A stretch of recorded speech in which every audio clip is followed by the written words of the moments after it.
Selamat malam saudara, Anda sering menyaksikan Dialog Indonesia Bicara hari Kamis 2 Mei 2024 bersama saya Teguh Fajri. Dan saudara, sebelum kita memulai Dialog Indonesia Bicara lebih lanjut, marilah sama-sama kita simak pidato yang disampaikan oleh Menteri Pendidikan, Kebudayaan, Riset dan Teknologi Republik Indonesia Nadiem Makarim berikut ini.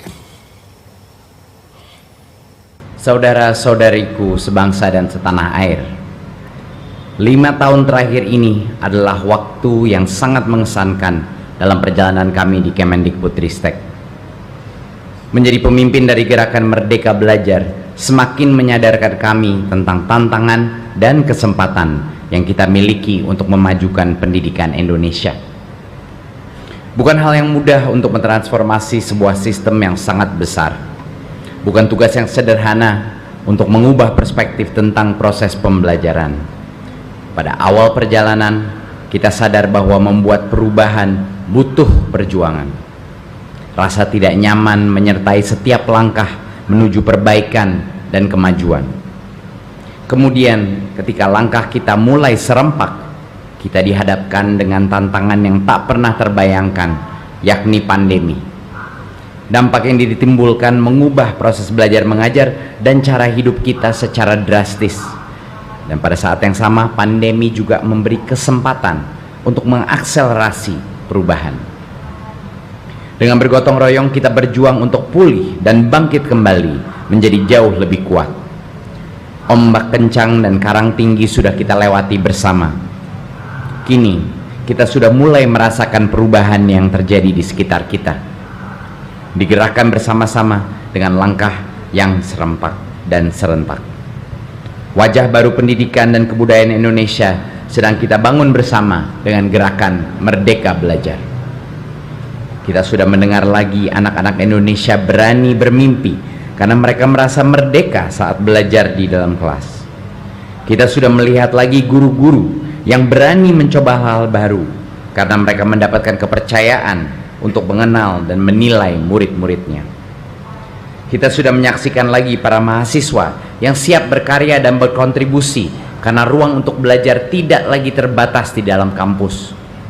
Dan kita sudah merayakan lagi semarak karya-karya yang kreatif karena seniman dan pelaku budaya terus didukung untuk berekspresi. Ya, saudara, baru saja kita simak tadi pidato pada peringatan Hari Pendidikan Nasional yang disampaikan langsung oleh Menteri Pendidikan, Kebudayaan, Riset dan Teknologi Nadiem Makarim. Seperti kita ketahui bahwa Merdeka Belajar telah menjadi gerakan besar dan berkelanjutan yang menjadi milik masyarakat. Kini guru mampu menjadi pemimpin pembelajaran dengan menciptakan proses belajar mengajar yang aman, nyaman dan juga menyenangkan. Komunitas budaya semakin berdaya dalam menciptakan ekosistem budaya yang berkelanjutan. Para siswa kini kian berani untuk berinovasi dan menghadapi tantangan dunia nyata. Para pelajar di seluruh Indonesia juga siap memeluk masa depan dengan pendidikan yang memerdekakan. Namun bagaimana saat ini penerapan Merdeka Belajar? Apakah sudah berjalan dengan maksimal? Dan bagaimana dengan penerapan kurikulum Merdeka Belajar saat ini? Malam ini bersama saya Teguh Fajri, kita akan membahas memajukan pendidikan melalui gerakan Merdeka Belajar. Dan untuk membahas lebih lanjut, kita telah terhubung dengan 4 narasumber saya melalui sambungan daring. Sudah ada Wakil Rektor UGM Pak Ari Sujito. Pak Ari, selamat malam, salam sehat. Dan selanjutnya sudah ada Pak Ari, kita masih belum mendengar suaranya, mungkin bisa di-unmute terlebih dahulu Pak Ari. Selamat malam Mas Fajri, selamat malam para pemirsa, juga teman-teman yang ada di dalam studio. Baik, selanjutnya sudah ada Kepala Bidang Advokasi Guru Perhimpunan Pendidikan dan Guru P2G Pak Iman Zanatul Hairi. Pak Iman, salam sehat, assalamualaikum. Waalaikumsalam, semoga kita semua sehat Mas Fajri dan teman-teman semua yang sudah hadir. Amin. Dan selanjutnya sudah ada Ketua Harian Komisi Nasional Indonesia untuk UNESCO, Ibu Ice Khadijah. Ibu Ice, salam sehat, assalamualaikum.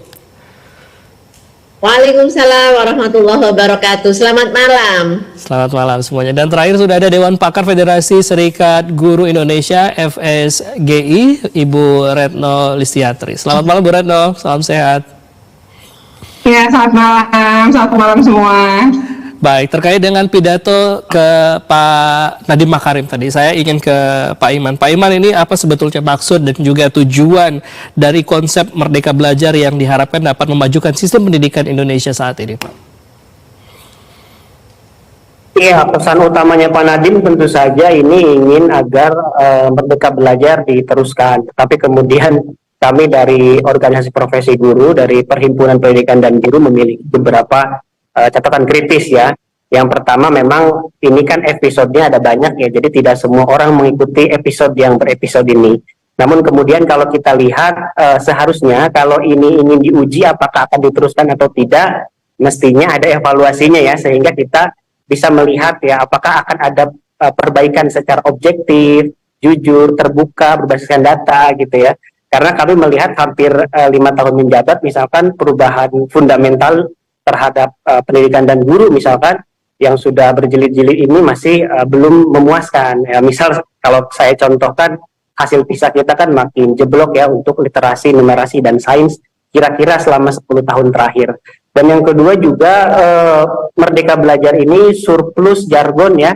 Teman-teman guru juga di lapangan kebingungan, ada 26 episode dan dalam satu episode itu ada banyak jargon seperti Kampus Merdeka, Merdeka Belajar, Platform Merdeka Belajar, Guru Penggerak, Sekolah Penggerak, ada lagi sekarang nanti Awan Penggerak yang sedang digodok.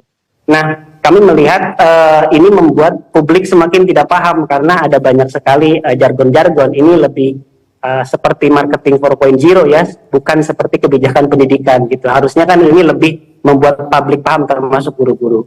Dan yang ketiga, kami dari P2G sebetulnya memperhatikan bahwa program Guru Penggerak ini memang sebaiknya dihentikan karena anggarannya cukup besar, tiap tahun selalu naik pesertanya, sementara kuota PPG kita sedikit, padahal dalam Undang-Undang Nomor 14 Tahun 2005 tentang guru dan dosen misalkan, pelatihan guru ya katakanlah seperti program Guru Penggerak ini kan tidak boleh diskriminasi, eksklusif, tidak berkeadilan karena programnya itu diseleksi. Jadi seolah-olah bahwa tidak semua guru memiliki hak untuk mendapatkan pelatihan dari Guru Penggerak gitu. Dan juga kita lihat tahun lalu digugat ya ke Mahkamah Agung Judicial Review dan ternyata memang ada diskriminasi dalam program ini.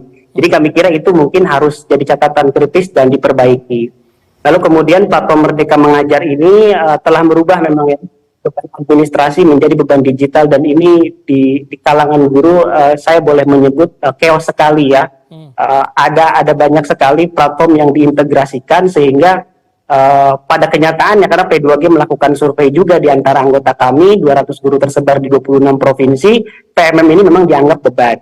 Apakah PMM ini ada kelebihannya? Tentu saja ada ya. Kita tinggal klik saja kita bisa melihat semua fitur kurikulum dan lain sebagainya. Tetapi ketika itu menjadi kewajiban terstruktur, saya sendiri guru setiap pagi kami di absen gitu ya, sudah install atau belum gitu dan lain sebagainya. Jadi ketakutan daerah terhadap pemerintahan pusat agar ini diinstal ini juga menjadi momok yang menakutkan. Jadi mungkin kami ingin ada perubahan, tapi tentu perubahan yang lebih baik kan tidak mungkin kita mengajar dalam ketakutan. Namun kemudian ya akhir tahun lalu 2023 ini kan PMM menjadi sangat viral karena ada kinerja dari guru-guru yang ini kan terintegrasi dalam aplikasi dan ini menjadi persoalan juga dan kami harap semuanya disederhanakan sehingga kemudian tidak menimbulkan persoalan karena kalau perubahan terus-menerus ya kita juga sebagai guru ya terganggu, kita ingin merencanakan pembelajaran yang lebih visioner, berkelanjutan gitu. Makanya kemudian kalaupun satu lagi misalkan yang keempat seperti kurikulum Merdeka, apakah ini akan dilanjutkan? Ya kita harus mendengar suara-suara kritis, harus diperbaiki. Kalau tidak diperbaiki ini kan akan ada persoalan di depan gitu, bahwa ini sosialisasinya tunggal. Kita sebagai guru harus mengajar dengan terdiferensiasi dan lain sebagainya, tetapi kita sendiri diajar dengan cara tunggal hanya dengan aplikasi. Saya kira itu sangat tidak humanis ya. Kita ini manusia gitu ya. Jadi diajar juga harus dengan beragam cara karena kita diajarkan itu oleh konsep prinsip dari Merdeka Belajar, masa kita sendiri tidak diperlakukan seperti itu gitu. Jadi kami harap itu catatan 5 catatan dari kami yang kami kira para guru di Indonesia ingin pendidikan Indonesia lebih baik tentu saja dan juga kita harus memperhatikan masalah-masalah tersebut agar dievaluasi. Jadi jangan hanya jalan sendiri percaya bahwa itu benar hanya bercermin pada diri sendiri. Kita harus mengakui beberapa masalah di lapangan sehingga kita bisa bergotong royong gitu ya, seperti yang disebutkan oleh Pak Nadiem. Ya silakan dilanjutkan kalau memang baik. Baik. Tapi kan masalahnya harus dihadapi. Baik, Itu saja mungkin pengantarnya. Baik, saya akan bertanya kepada Bu Retno. Bu Retno, ini bagaimana tanggapan Anda, Bu Retno? Ya, kalau Federasi Serikat Guru Indonesia gitu, dari betul bahwa Pak Iwan bilang ini berjilid-jilid. Belum tentu seluruh guru juga memahami gitu ya. Tapi ada beberapa perhatian dari Federasi Serikat Guru Indonesia adalah pertama terkait tentang akses pendidikan ya. Akses pendidikan yang dilakukan melalui PPDB misalnya dipertahankan dengan sistem zonasi gitu ya, itu hal yang yang secara bertahap kemudian selama 5 tahun terakhir Kemendikbud juga berupaya untuk wilayah-wilayah atau kecamatan-kecamatan yang tidak memiliki sekolah-sekolah negeri ya, agar akses itu bisa dilakukan gitu ya, sehingga terjadi peningkatan orang yang melanjutkan sekolah, karena dari 4 juta anak SD yang lulus itu ternyata yang melanjutkan ke SMP itu hanya 3 juta. Jadi 1 juta itu tidak mampu mengakses ya sekolah yang jenjang pendidikan yang lebih tinggi. Nah, itu karena apa? Bukan sekedar sekolahnya gratis gitu ya, tapi mereka juga nggak punya uang, walaupun itu gratis ketika harus ongkos, jadi jarak yang jauh. Nah, itu juga hal yang sebenarnya kami beri catatan bahwa Kemendikbud ini salah satu yang kami dukung lah ya, itu sebenarnya adalah mempertahankan kebijakan PPDB sistem zonasi, sehingga ini secara bertahap juga ya, ini memberikan akses keadilan yang tepat sebenarnya. Jadi orang tidak masuk bisa masuk ke sekolah negeri itu bukan karena nilai, tapi dia memang memiliki hak gitu ya. Siapapun dia itu berhak, dan ini sebenarnya upaya untuk tadi membangun akses yang lebih berkeadilan. Karena dulu yang masuk ke sekolah negeri ketika pakai nilai ya rata-rata justru orang yang berpunya, dan itu 8 tahun risetnya Kemendikbud menunjukkan bahwa akses itu justru anak-anak dari keluarga miskin itu nggak bisa masuk dan mengeluarkan biaya pendidikan lebih tinggi. Nah, lalu yang kedua yang menjadi catatan FSGI adalah terkait dengan kebijakan Merdeka Belajar yang episode 25, yaitu terkait dengan mengeluarkan Permendikbudristek nomor 46 tahun 2023 ya, tentang pencegahan dan penanganan tindak kekerasan di satuan pendidikan. Bagi kami gitu ya FSGI, kami melihat bahwa kekerasan di pendidikan itu tinggi banget angkanya dari berbagai data yang juga kami kumpulkan dari tahun ke tahun. Dan Kemendikbud misalnya dibandingkan misalnya Kementerian Agama yang sama-sama punya sekolah, sebenarnya berlangkah-langkah lebih maju. Pertama, memiliki regulasi, kedua program yang jelas, punya pokja penanganan juga dan pencegahan. Lalu mereka juga memiliki program untuk melakukan pendampingan, tidak hanya sosialisasi ke berbagai sekolah, terutama soal PIM PPK, sebagai upaya menekan angka kekerasan di satuan pendidikan. Itu sih 2 catatan kami ya dari Merdeka Belajar, karena yang lain kan tadi sudah dikupas juga oleh Mas Iman ya, tapi secara prinsip kami sebenarnya menyoroti 2 tadi, tapi justru kami melihat dari sekian yang berjilid-jilid itu 2 ini gitu ya, yang kami nilai gitu ya, betul-betul berupaya gitu membuka akses. Yang kedua adalah melindungi anak-anak selama berada di sekolah. Baik. Saya pikir itu. Baik, ada 5 evaluasi dan juga catatan dari Pak Iman tadi, kemudian juga dari Bu Retno ini ada catatan bahwa sistem zonasi dan sosialisasi kemudian terkait dengan tindakan kekerasan pendidikan. Saya ingin menanyakan tanggapan dari Pak Ari. Pak Ari, ini sejauh ini bagaimana Pak tanggapannya? Ya, terima kasih.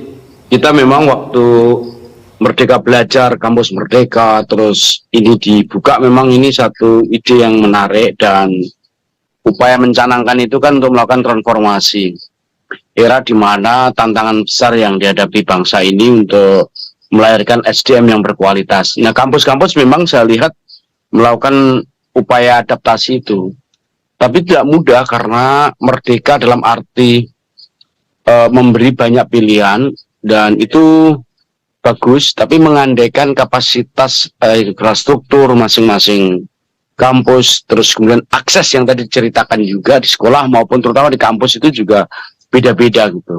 Nah, terlebih bias mengenai pilihan Merdeka Belajar, kecenderungannya frame-nya adalah industri, baik gitu menurut saya kurang menjadi satu hal yang pembebasan yang dalam arti sesungguhnya gitu. Nah, proses Merdeka Belajar tentu kita perlu evaluasi. Tadi saya setuju dengan Mas Iman, dan kalau kita lihat dalam spektrum yang lebih luas, pendidikan itu kan sebetulnya harus melahirkan subjek-subjek yang berkarakter, tidak sekedar massal, dan keterhubungan dengan dunia di luar pendidikan sebagai inspirasi untuk menciptakan model seperti apa. Itu kan kecerdasan antara pengelola perguruan tinggi atau kampus misalnya, atau sekolah begitu, guru dan sebagainya itu disambungkan. Memang ini fase transisi, tapi instrumentalisasinya memang berlebihan ya, beberapa hal itu yang membuat merdeka dalam arti filosofisnya pendidikan gitu, tapi instrumentalisasi berlebihan itu menjadi jebakan baru. Bukan hanya guru tapi juga para dosen juga mengalami itu. Nah, karena itu koreksi-koreksi ini penting ya, karena kalau tidak ya narasinya tapi implementasinya ternyata masih bias pada proyek kayak gitu-gitu loh. Yeah. Nah, yang saya juga ingin dorong itu sebetulnya adalah pilihan atas pengembangan kurikulum kan sebenarnya makin terbuka ya. Yeah. Terus pilihan atas mata kuliah dan model kerjasama itu terbuka. Tetapi proses instrumentalisasi itu saya kira yang dikerjakan melalui regulasi-regulasi yang ada itu nggak mudah. Fenomena IKU, indeks kinerja utama, itu jadi perdebatan yang cukup serius. Jadi pada akhirnya bukan goal yang sasar dalam arti mengembangkan kreatif untuk mencapai goal, tapi instrumentalisasi ini orang berdebatnya di situ. Baik. Nah, karena itu kementerian mestinya mendorong inisiatif-inisiatif itu yang lebih terbuka, termasuk tadi catatan penting dari Mas Masri, dari Mas Iman maupun Bu Retno ya. Tapi itu catatan penting bahwa kerja-kerja pendidikan itu tidak semata-mata sekedar memberi narasi umum, dan jebakan instrumentalisasi harus kurangi, administrasi berlebihan itu harus kurangi. Cara ini seolah-olah merdeka tapi sebenarnya instrumen untuk melakukan kontrol. Nah, menurut saya ini yang harus dibenahi, karena itu saya selalu dorong agar kreativitas itu makin ditumbuhkan pada anak didik, terfasilitasi dengan baik mereka. Catatan yang penting juga ya, pendidikan itu perlu membangun karakter loh, bukan sekedar dapat ijazah atau sekedar dapat nilai, tapi karakter. Nah, kasus yang tadi ceritakan itu menurut saya mampu membantu untuk mengevaluasi dan mengoreksi agar policy maker di dalam membuat policy itu tepat gitu. Itu Mas. Pembangunan kurikulum, kemudian pembangunan karakter ini harus tetap wajib. Tapi saya ingin menanya tanggapan dari Bu Ica. Bu Ica, ini bagaimana tanggapan dari ketiga narasumber yang sudah menyampaikan sebenarnya apa itu sebenarnya seberapa efektif dan efisien penerapan kurikulum Merdeka Belajar ini? Tanggapannya Bu Ica.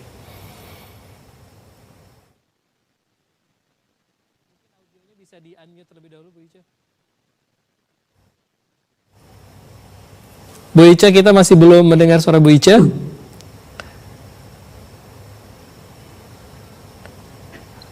Oh iya, saya ingin menyapa teman-teman para narasumber pada malam hari ini. Berjumpa kembali, kita berdiskusi tentang pendidikan. Jadi begini, kalau saya mungkin bisa saja menerima apa yang menjadi tanggapan. Catatan kritis itu tetap penting, dan apa yang disampaikan oleh Pak Heri, Bu Retno, dan Pak Ari. Well, it's fine untuk memperbaiki tentunya, karena ya sebagai seorang pendidik yang sudah berkecimpung di dalam dunia pendidikan selama 4 dekade lebih, 40 tahun lebih saya berkecimpung dalam dunia pendidikan melalui berbagai perubahan kurikulum dari kurikulum 84, 94, 2003 dan seterusnya. Nah, semakin hari semakin berefleksi, kita menyadari bahwa perubahan kurikulum pastinya tidak akan instan. Dan yang paling penting untuk perubahan kali ini adalah kita melewati dihapusnya ujian nasional dan adanya COVID-19. Itu 2 catatan besar yang membantu kita untuk memikirkan kembali mana yang lebih tepat. Jadi apa yang disampaikan tadi fine, tetapi boleh saya memberikan tanggapan sebagai Ketua Harian Komisi Nasional Indonesia untuk UNESCO? Ya, silakan. Ya, Jadi pada tahun 2021 kami ditagih oleh PBB, semua negara anggota PBB diminta untuk mengumpulkan data tentang transformasi yang dilakukan oleh negara-negara anggota dalam Transforming Education Summit. Transforming Education Summit yang diadakan pada tahun 2022 di PBB.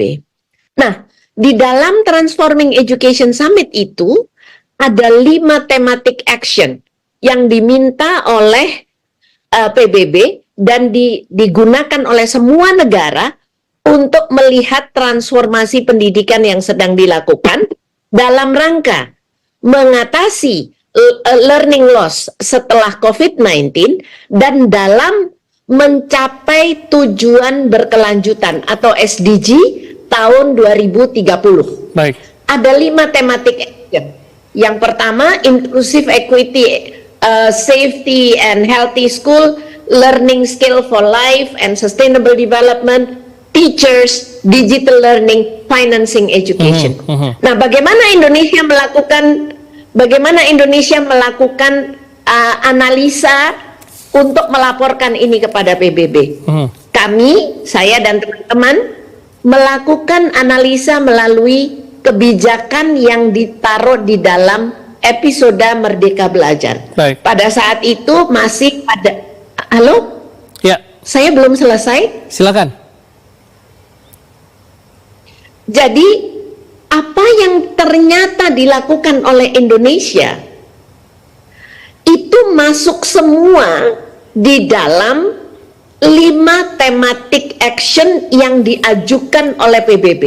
5 thematic action ini akan terus menjadi patokan PBB untuk melihat transformasi pendidikan yang ada di seluruh negara anggota. Nah, kesimpulannya bahwa transformasi yang dilakukan oleh Indonesia ternyata sejalan dengan apa yang digagas oleh dunia. Baik. Dan beberapa kali pertemuan, banyak sekali beberapa negara melihat apa yang dilakukan Indonesia. Antara lain dalam pengelolaan guru penggerak, dalam pengelolaan PMM, yang sampai hari ini belum ada negara yang mempunyai skema perubahan yang begitu dramatis sesuai dengan kebutuhan zaman. Baik. Jadi ini dari perspektif saya dari UNESCO ya. Ya. Jadi supaya tidak bias, saya berbicara dari kacamata UNESCO.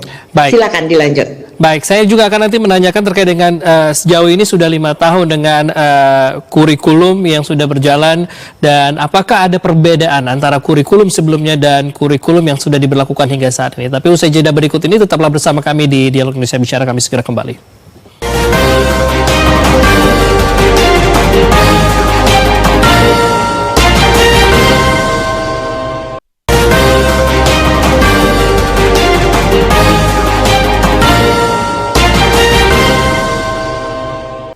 Terima kasih Anda kembali menyaksikan Dialog Indonesia Bicara. Kita masih membahas terkait dengan memajukan pendidikan melalui gerakan Merdeka Belajar. Saudara, kita akan kembali menanyakan hal yang tadi sempat saya sampaikan, gimana sebenarnya setelah 5 tahun dengan diterapkannya kurikulum Merdeka Belajar, sebenarnya sejauh apa efisiensi dari kurikulum sebelumnya dan kurikulum yang sudah berlaku saat ini. Saya ke Bu Retno terlebih dahulu. Ya, pertama kalau ini kan, halo, masuk ya suara saya. Oke. Jadi yang pertama, kalau catatan kami FSGI sebenarnya kurikulum 2007 dengan 2013 itu sangat mirip. Tapi kalau kurikulum 2013 dengan kurikulum Merdeka sebenarnya agak lebih jauh gitu ya sebenarnya dibanding dengan kalau membandingkan kurikulum sebelumnya. Dan sebenarnya guru-guru itu sudah istilahnya mau khatam tuh dengan kurikulum 2013. Tapi ketika mau khatam ternyata ganti kurikulum. Ini sekaligus menegaskan sebenarnya sulit banget dihindarkan ganti menteri, ganti kurikulum, dan guru serta murid sebenarnya menjadi korban gitu dari kebijakan-kebijakan seperti ini. Nah, yang kedua adalah terkait dengan perubahan misalnya dari pemantauan FSGI ketika kurikulum Merdeka ini menerapkan sistem misalnya di SD yang tematik gitu ya, tetapi sebenarnya tidak mengenal mata pelajaran. Jadi anak-anak itu sebenarnya beda dengan misalnya saya, Bu Ice, waktu masih SD ya Bu, mungkin Mas Imam juga kayaknya saya yakin dengan Mas Ari juga mungkin masih sama ya. Kita waktu SD itu masih kenal IPA, IPS, PKN, bahasa Indonesia kan gitu ya.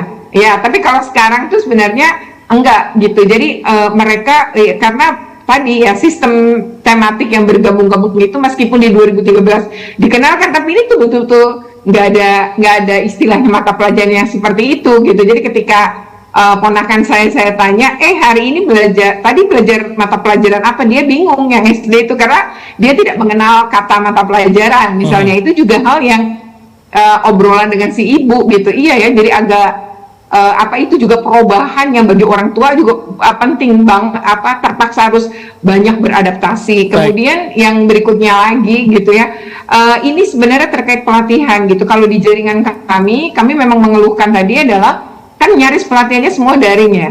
Untuk kami yang Jakarta mungkin nggak problem ya, atau di kota-kota besar, tapi sebenarnya bagi teman-teman daerah tuh banyak problemnya gitu.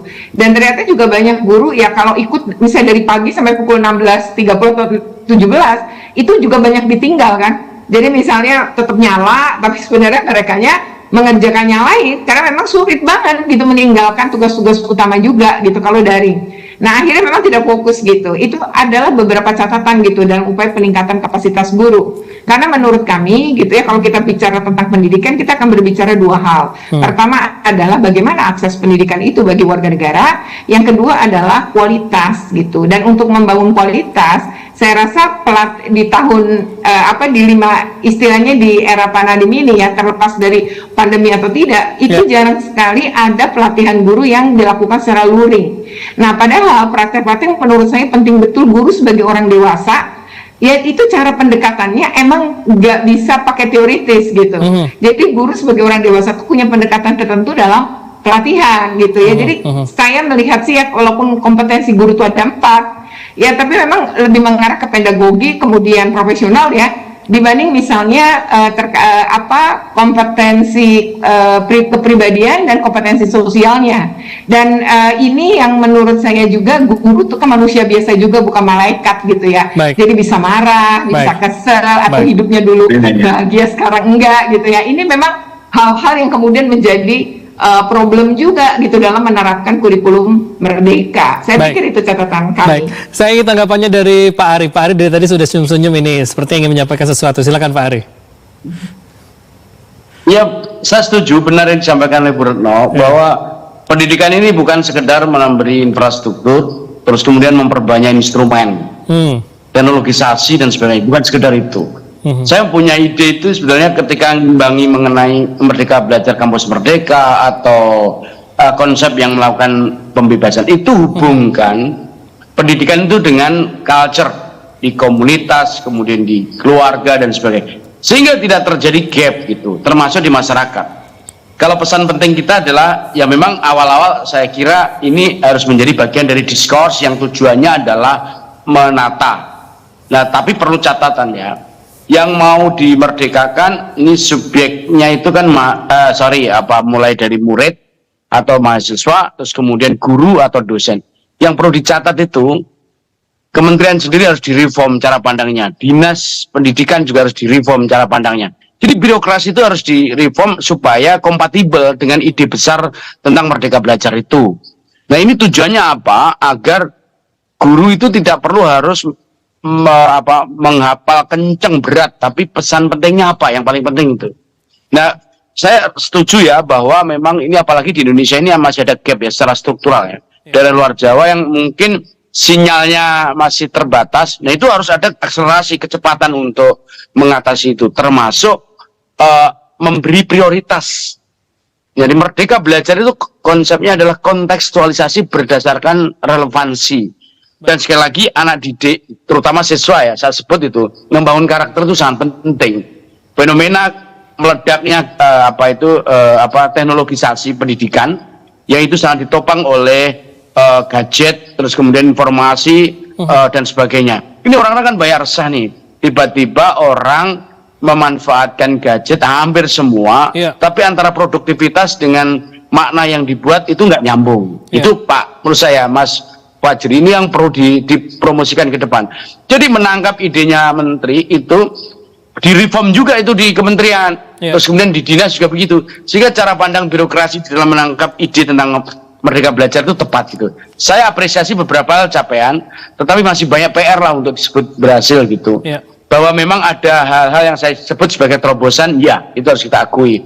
Tapi PR-nya banyak, kalau apalagi secara struktural di Indonesia itu dengan geopolitik, terus kemudian struktur masyarakat kita yang plural, itu perlu sentuhan-sentuhan yang lebih kontekstual secara kultural gitu. Baik, saya ke Bu Ica. Bu Ica, sebenarnya sebagai sebuah gerakan berskala besar yang transformatif ini sebenarnya apa saja sih yang tantangan yang perlu dihadapi tenaga pendidik selama memperkenalkan dan menerapkan gerakan Merdeka Belajar ini?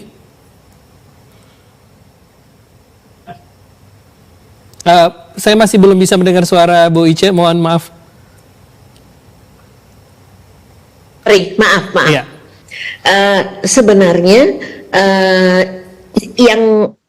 yang saya tahu pada saat saya mencocokkan dengan program yang dilakukan oleh yang diminta oleh UNESCO dan PBB ini, sebenarnya saat ini kita sedang mengalami transformasi proses pembelajaran, di mana dalam waktu yang cukup lama kita dikungkung oleh pembelajaran yang mengejar target ujian nasional. Saya tetap mengambil itu sebagai tantangan terbesar dan gangguan terbesar yang saat ini paradigma guru masih terpatok pada menyiapkan anak-anak untuk lulus. Sedangkan tadi yang diangkat oleh Mas Ari tentang karakter, tentang bagaimana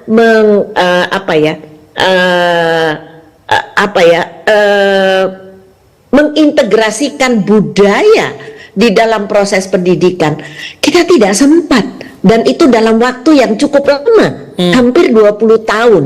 Nah, kemudian tiba-tiba dengan kebijakan-kebijakan memerdekakan ini, guru diberi kemerdekaan untuk memilih, untuk menentukan tujuan pembelajaran, dan tanpa dihadang oleh target ujian nasional. Nah, ini perubahan ini yang menurut saya paling menantang.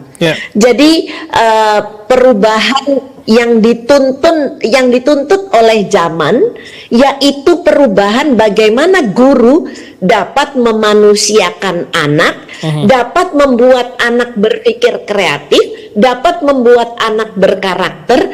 Itu yang saat ini menjadi tantangan utama, beranjak dari fokus pada kognitif menjadi fokus pada membangun kompetensi anak untuk berpikir kritis, untuk menghadapi tantangan dan sebagainya. Saya pikir kalau teknologi adalah alat pendukung. Teknologi itu bisa disesuaikan. Jika memang diperlukan teknologi, pakai teknologi. Jika tidak, ya tidak pakai teknologi. Nah, saat ini kalau menurut saya kebijakan yang sedang dilakukan dengan mengedepankan, meningkatkan kesadaran guru untuk pentingnya belajar. Ini yang susah. Kenapa? Oleh sebab itu kemudian penguasa di daerah, baik itu melalui pengawas, melalui kepala dinas, melalui siapapun, kemudian menentukan atau menargetkan guru-guru untuk melakukan store muka ke PMM, webinar dan sebagainya. Padahal idenya adalah membangun kesadaran guru untuk tahu bahwa saya sebagai guru itu wajib belajar. Tetapi begitu kemudian gamang, nah digunakanlah PMM sebagai kewajiban. Baik saya. Menurut saya Pak, banyak yang memang perlu dianalisa kembali dan perlu diperbaiki. Namun secara besar Indonesia is on the right track.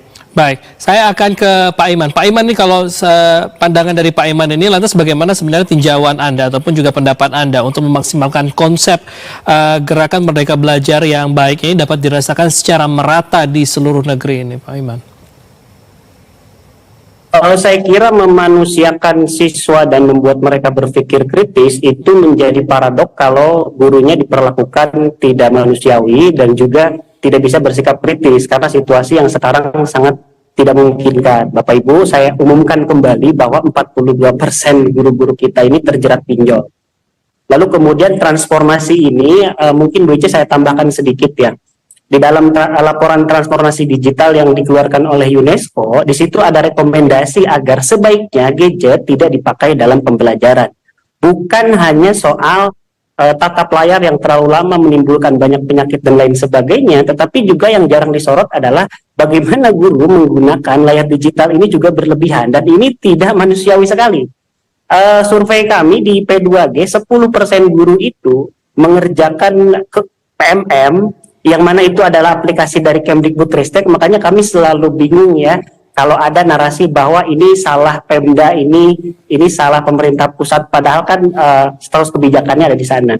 Oleh karena itu kemudian kami melihat ternyata 10% guru-guru yang kami survei itu menyatakan mengerjakan kewajiban untuk mengisi modul kurikulum, di mana di modul kurikulum itu ada Bu Ice juga videonya, karena saya juga ngerjain gitu ya. Dan sekarang saya ketemu langsung, dan di situ ternyata di situ guru-guru mengerjakan sambil ngajar, Bu. Jadi ini impossible sekali. Ada yang begadang sampai malam, ada mereka yang kehabisan tenaga, burn out. Mereka sangat sudah melewati batas-batasnya, dan ini sangat berbahaya sekali. Jadi kami kira ini bukan soal alat, ini soal paradigma. Yang kedua, kalau kita bicara pandemi, kita harus kronologinya harus runut. Ketika pandemi terjadi, kita menggunakan kurikulum darurat. Kemdikbud sendiri merilis ya kurikulum dalam masa pemulihan pembelajaran, menyebutkan ada peningkatan ketika menggunakan kurikulum darurat, yang mana itu adalah kurikulum yang lama, hanya disederhanakan. Ketika dilakukan transformasi, kami dari P2G pernah memperingatkan Kemdikbud bahwa asesmen nasional itu bermasalah bagi daerah-daerah sulit sinyal, tapi tetap dilaksanakan. Akhirnya para guru itu ada yang naik ke pohon, maaf mereka di daerah Nusa Tenggara Timur itu mereka ke gereja untuk cari sinyal hanya demi mensukseskan program ANBK dari Kemdikbudristek. Nah, kemudian UNESCO sendiri, Bu Ice, saya tambahkan informasi, sudah 5 kali menerbitkan laporan tentang AI untuk pendidikan. Sejak tahun 2019, UNESCO itu di Beijing membuat kesepakatan bahwa AI di dalam aplikasi jangan sampai mempengaruhi, mengkontrol, karena saat ini juga mengkontrol tunjangan mereka, kesejahteraan dan lain sebagainya, sampai terakhir 2024. Dan sampai hari ini aplikasinya sudah sangat banyak, ada AI yang bekerja di sana, tapi kita tidak punya protokolnya. 2022 terjadilah yang kita takutkan, terjadi penambangan data anak. Human Rights Watch menyebutkan di Indonesia termasuk juga. Jadi saya kira ini harus kita kontrol. Saya kira Kemdikbudristek harus di depan ya, dengan Kominfo mungkin segera mengeluarkan protokol AI untuk pendidikan, karena data anak kita dicuri. Guru-guru itu sudah tidak ada harganya, mereka suruh bikin konten tiap hari. Mereka juga ada laporan double, karena saya contohkan Bu Ice ya, SKP itu memang ketika diintegrasikan ke PM itu sangat sederhana, tapi saya ceritakan kronologinya. 15 Desember kebijakannya dibuat, lalu pada Januari 2024 itu harus bikin laporan perencanaan. Indonesia itu ada sekitar 3,3 juta guru, dan 1, juta sekian itu adalah guru ASN, dan itu menjadi chaos. Jadi kami kira implementasi kebijakannya juga bermasalah, sehingga harusnya Bu Ice ya, PMM dengan integrasi itu kan ada sederhana, jadi semuanya menjadi bermasalah gitu. Dan lalu juga jangan lupa ya, satu lagi, dan kita tidak bisa mengatakan bahwa ini tidak penting untuk kelulusan, karena mau tidak mau di tingkat SMA, makanya kemudian kurikulum Merdeka itu bermasalah di tingkat SMA. Anak-anak yang mengikuti SNBP itu menurun drastis dari beberapa sekolah penggerak yang mencoba kurikulum Merdeka di awal. Dan jangan lupakan juga Pak Ari, saya informasikan bahwa kurikulum Merdeka itu akti ilmu karena naskah akademiknya baru dibuat 2024, sedangkan implementasi dari 2021, dan ini sangat berbahaya. Saya kira sangat anti ilmu sekali. Saya kira harus melibatkan akademis, karena Pak Nadiem bilang nggak ada akademis di dalam kurikulum ini, dan saya sangat berbahaya menurut saya. Terima kasih. Baik, saya akan Bu Ice, tanggapannya Bu Ice, silakan. Iya. Silakan tanggapannya Bu Ice. Ya, Ya, jadi kalau berbicara data UNESCO, apalagi tentang AI, memang kebijakannya tidak berada di Kemdikbud. Kebijakannya ada di BRIN, dan di Kominfo. Dan saat ini baru awal tahun kemarin sedang akan disusun secara nasional, disinkronkan dengan kebijakan UNESCO. Tetapi untuk secara nasional sudah ada di BRIN sebenarnya. Jadi kalau UNESCO menurut saya sih tidak pernah mengumumkan tidak menggunakan gadget ya, tetapi gunakan teknologi sebagaimana perlunya. Itu yang disajikan. Tetapi begini, kalau saya melihatnya, ketika perubahan dramatis dalam perubahan paradigma, ini memang membutuhkan kerjasama kita semua. Dan kita malam ini sedang bersama-sama, bukan? Untuk melihat titik mana yang perlu kita perbaiki.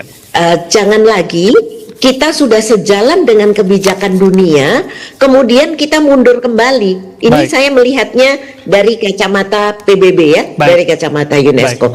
Kita sudah sejalan, oleh sebab itu mari kita lihat skrup mana yang perlu diperbaiki, skrup mana yang perlu dicopot. Nah, ini yang mungkin diskusi-diskusi semacam ini perlu digelar, dialog-dialog semacam ini. Semakin banyak dialog, semakin baik, karena akan mengantarkan anak-anak kita. Anak-anak kita umurnya nggak akan balik ya, karena waktu terus berjalan. Baik, saya terakhir ini mohon maaf dikarenakan keterbatasan waktu, saya ingin meminta pendapatnya sedikit saja. Apa harapan Anda terhadap masa depan pendidikan Indonesia, terutama dalam hal pemerataan akses pendidikan kepada seluruh rakyat Indonesia? Saya ke Bu Retno terlebih dahulu, Bu Retno. Baik, yang pertama kalau kita memang ingin mengubah anak-anak kita, maka sebenarnya berangkat dari gurunya gitu. Jadi kalau guru berkualitas, anaknya juga berkualitas. Kalau guru dan anak berkualitas, maka sekolah juga berkualitas. Kalau sekolah-sekolah berkualitas di suatu daerah, maka pendidikan di daerah itu juga berkualitas. Jadi guru nih kayak supir gitu ya.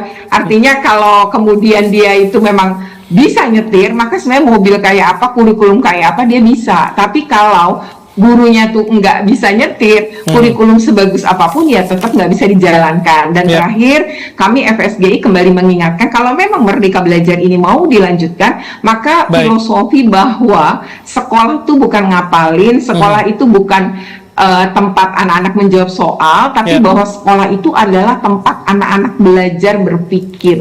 Nah, belajar berpikir ini kalau gurunya nggak mampu berpikir, kalau gurunya juga nggak belajar berpikir, ya percuma juga kurikulum seperti apapun gitu. Jadi sekali lagi, guru menjadi poin penting untuk diubah terlebih dahulu. Terima kasih. Pak Ari, silakan Pak Ari, singkat saja. Ya, terima kasih. Saya berharap bahwa pendidikan Indonesia harus menjadi sentra untuk keteladanan, dan karena itu kalau boleh bicara soal anak-anak, anak didik, maka kembangkan kreativitas buat mereka. Jangan bebani mereka dengan instrumentalisasi berlebihan. Dan saya kira kampus juga begitu. Kampus harus menjadi motor bagi proses pencerdasan, bukan mereproduksi beban. Karena konsep merdeka di situ. Saya percaya ini momen pendidikan nasional harus ada transformasi besar. Terima kasih. Baik, Pak Iman terakhir singkat Pak Iman.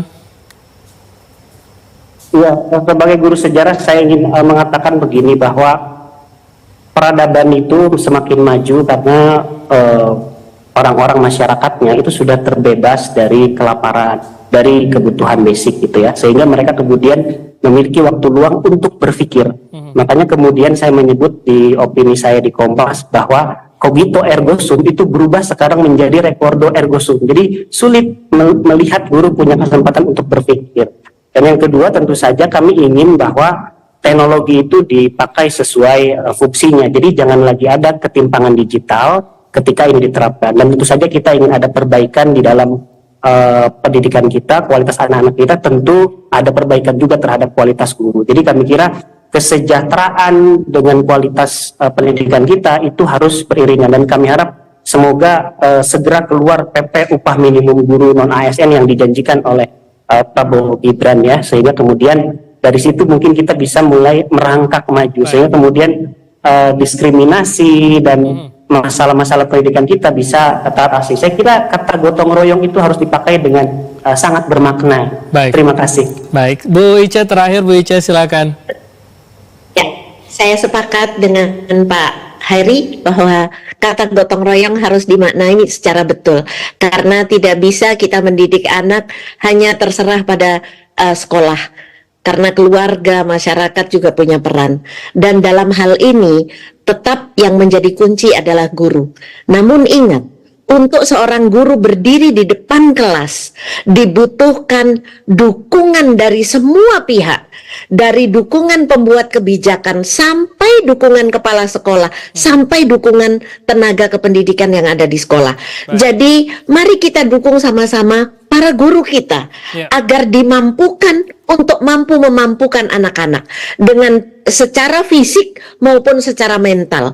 Apapun kita semua harus bergotong royong untuk memampukan guru, menguatkan guru agar mampu berdiri di depan kelas membangun generasi bangsa. Baik, sekali lagi saya mengucapkan selamat Hari Pendidikan Nasional. Mari sama-sama kita terus bergotong royong untuk menyemarakkan dan juga melanjutkan gerakan Merdeka Belajar ini. Sekali lagi saya mengucapkan terima kasih kepada Wakil Rektor UGM Bapak Ari Sujito, kemudian Kepala Bidang Advokasi Guru Penghimpunan Pendidikan dan Guru P2G Bapak Iman Zanatul Hari, kemudian Ketua Harian Komisi Nasional Indonesia untuk UNESCO Ibu Ice Khadijah, dan Dewan Pakar Federasi Serikat Guru Indonesia Ibu Retno Listiantri. Terima kasih semuanya Bapak Ibu, salam sehat selalu. Assalamualaikum warahmatullahi wabarakatuh.